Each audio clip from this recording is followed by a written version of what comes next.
hagamos ahora un ejemplo. Que esto ya sí es un poco nuevo,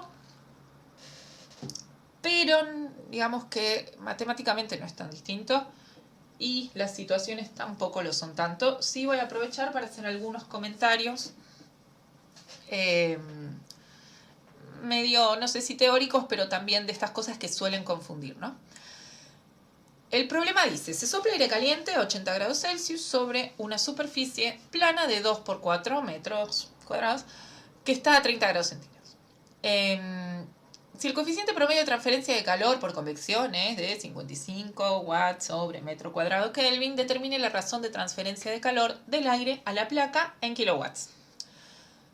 Bueno, tenemos otra vez, placa conocida, ¿sí? Con dimensiones conocidas. ¿Qué nos están diciendo que pasa acá? Nos están diciendo que se sopla aire caliente sobre esta placa, ¿sí? Cuando vemos que hay aire soplado, ¿sí? Hay un gas, hay corrientes dando vueltas por acá, ya sabemos que es convección, y aunque no lo supiéramos, es lo que se nos pide, determinar la transferencia de calor, del aire a la placa, pero nos dan el coeficiente de convección. Entonces, de algún lado sale un chorro de aire caliente, ¿sí? Ya sabemos que es convección, vamos a tener que ir a esta llamada ley de Newton, de enfriamiento de Newton, en donde, fíjense que, tenemos un poco todo. Vamos a ir hablando de qué es cada cosa. El área es por ahí lo más fácil de ver que ya está.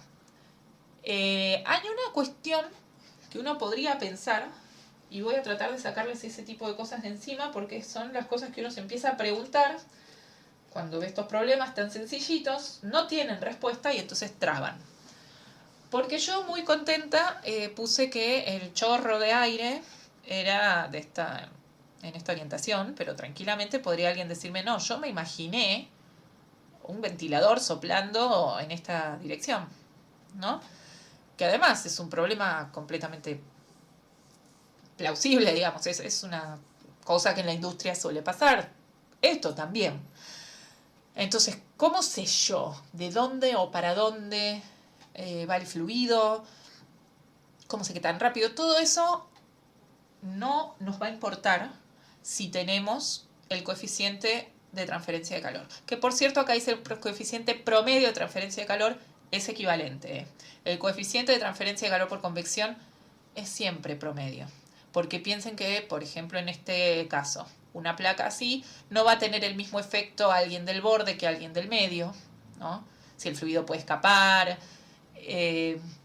Pero la convección tiene un tratamiento súper empírico. O sea, esos coeficientes, me gusta este tema porque uno puede ver cómo hay distintas áreas de la física que tienen distinto tratamiento. Uno ve en conducción, en lo anterior, que a partir de la ley esta de Fourier, que es como una especie de génesis, después va derivando matemáticamente y de manera exacta qué pasa con un conductor esférico, qué pasa con una pared plana continuada con otra, qué pasa con un conductor cilíndrico, habíamos visto también, y todo es una derivación teórica que después se percibe en la realidad también, ¿no? En convección no es así. En convección hay tantas variables dando vueltas porque uno ya de entrada tiene un fluido dando vueltas. Los fluidos vieron que tienen que la densidad, que la viscosidad, que si de golpe cambio el fluido, que si hoy hay el vientito va un poquito más rápido, que no sé, tiene tanta cosa, es tan difícil tan poco determinista, que lo que se suele hacer es experimentalmente buscar muchos valores para lo mismo y numéricamente, o sea, meter datos empíricos en una computadora y decirle, che, a ver si me podés sacar la relación que hay entre estas dos cosas. Por eso después vamos a ver que las relaciones en convección, cuando uno quiere sacar esto, ¿no? el H, y uno dice, bueno, a ver, ¿qué pasa si yo cambio el fluido? Y no sé, entonces ahora tengo otro de densidad pirulo. La relación entre el H y esa densidad suelen tener formas rarísimas, tipo, no sé, uno es el otro elevado a las 7/5, porque no son relaciones teóricas, Algunas terminan siendo comprobadas teóricamente, pero la mayoría tienen que ver con ajustes numéricos, ¿no? Con meterle los datos a una computadora y decirle, che, ajustame esto y conseguí que esto sea, que este sea el otro a la exponente que vos quieras, que vos puedas, que veas que funciona mejor. Y la computadora te tira, bueno, mira, 7/5 te vale para un rango de tal a tal. Así que si tus valores son más grandes y de golpe tenés cosas con densidades más grandes, tenés que ajustar otra curva y empiezan a aparecer valores como de corte. Bueno, y van a ver que es bastante complejo, pero ¿por qué hay cosas que son así tan molestas? Porque son empíricas. ¿Y por qué son empíricas? Porque el tratamiento teórico es dificilísimo. Y es decir, es más difícil que el empírico, ¿sí? Por ahí a veces es porque se viene estudiando hace tanto tiempo que ya hay mucho dicho y no tiene sentido meterse en lo teórico si uno no va a ser físico teórico. Bueno, sigamos. Todo va a estar entonces en esta H.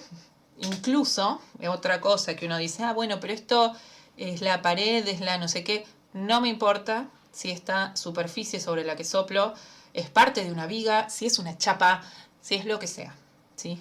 El fenómeno de convección es bien de superficie. Todo lo que esté pasando acá abajo no me importa.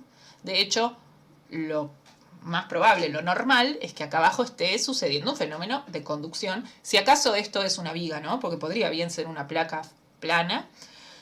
Pero bueno, dentro de ese objeto seguramente estén sucediendo fenómenos de conducción, ¿sí?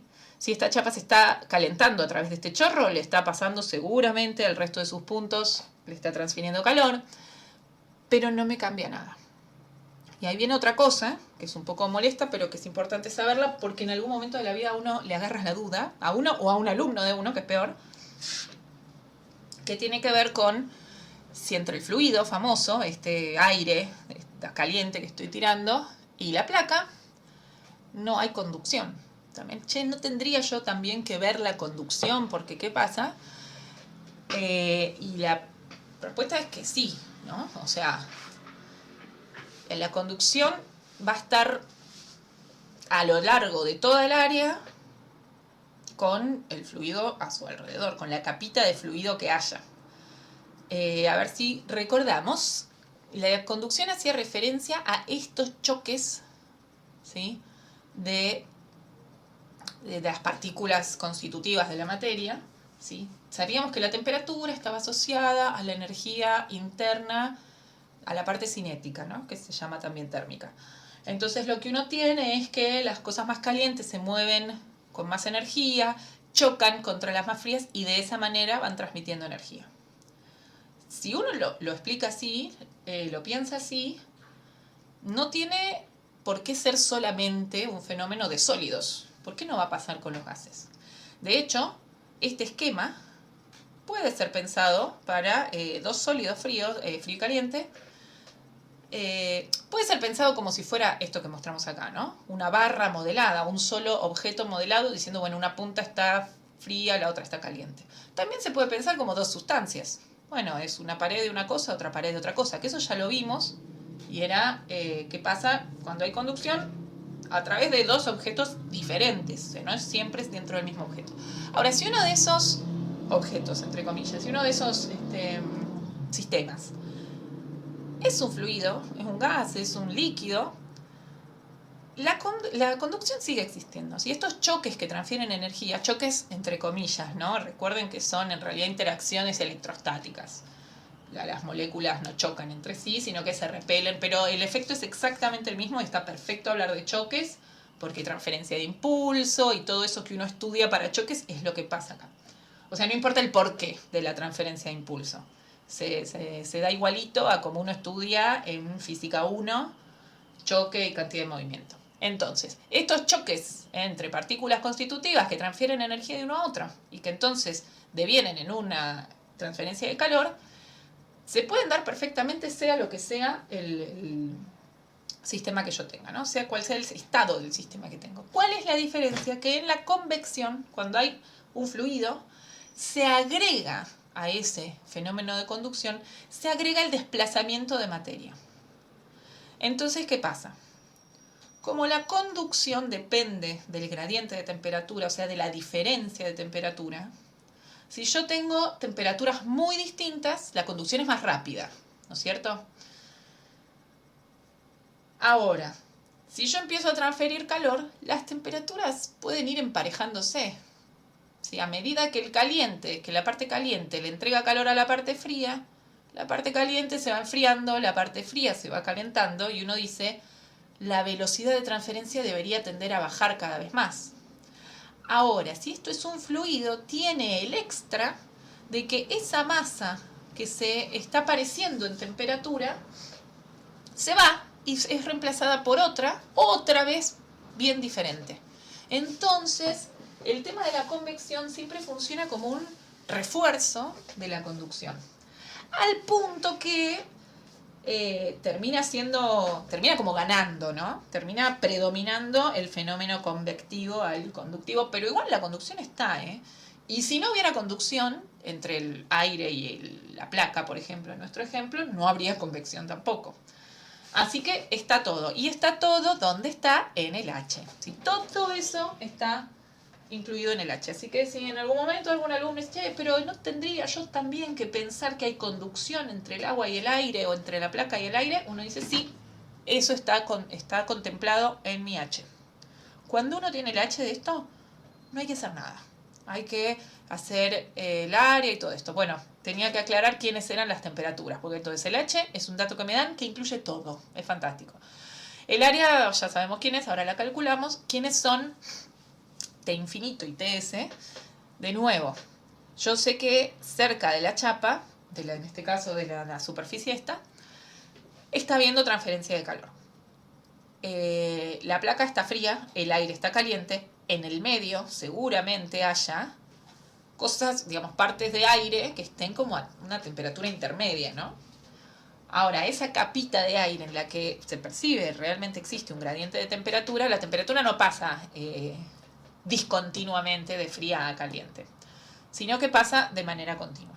En general, la región en la que se da ese cambio de temperatura, ese gradiente, si se quiere, es chiquita, ¿no? Es cortita. Depende, obviamente, de la diferencia de temperaturas. Vieron que en general, si uno se quiere parar al lado de la estufa, tiene que estar bien cerquita para sentir el aire bien calientito. Si yo me alejo 10 centímetros, ya medio que no lo siento más. Y la estufa es un caso particular porque irradia directamente. O sea, está muy caliente, digamos. Pero, no sé, si yo acerco la mano a la computadora y siento que está caliente, la tengo que poner muy cerquita para darme cuenta que está caliente. Porque una vez que me alejo un poco, ya se percibe lo que se llama la temperatura ambiente. Entonces, esta T infinito, se pone este infinito porque es lo suficientemente lejos de la superficie que intercambia calor con el fluido, como para ya considerarla temperatura ambiente. ¿Sí? En general en los problemas se llama así, temperatura ambiente o temperatura del fluido, que en este caso, bueno, es 80. ¿Sí? Con todo esto, entonces, bueno, temperatura de superficie va a ser esa, temperatura infinito, temperatura ambiente va a ser del fluido suficientemente alejado de la superficie, que en general es el dato, así que tampoco se maten con eso. Retomemos. Quise hacer un borrado de todo para retomar. Yo me encuentro con este problema y que tengo una placa de la que tengo las dimensiones, así que me calculo el área. Un chorro de aire del que me dan el coeficiente de convección del sistema, es el coeficiente, no es solo del chorro de aire, es del chorro con esta placa. Si cambio la placa ya es otra cosa. Tengo la ley de Newton, empiezo a reemplazar. ¿Sí? H, área, temperatura ambiente menos temperatura de la superficie, cuentas, en este caso me piden que esté en kilowatts, 22.000 watts son 22 kilowatts. Eso es todo. ¿Sí? Fíjense que mucha consideración teórica metí en el medio, pero en realidad la resolución del problema es esto. Y lo que pretendo hacer con las consideraciones teóricas es que ustedes sepan que no hace falta que las consideren, ¿sí? Por lo menos para resolver los problemas.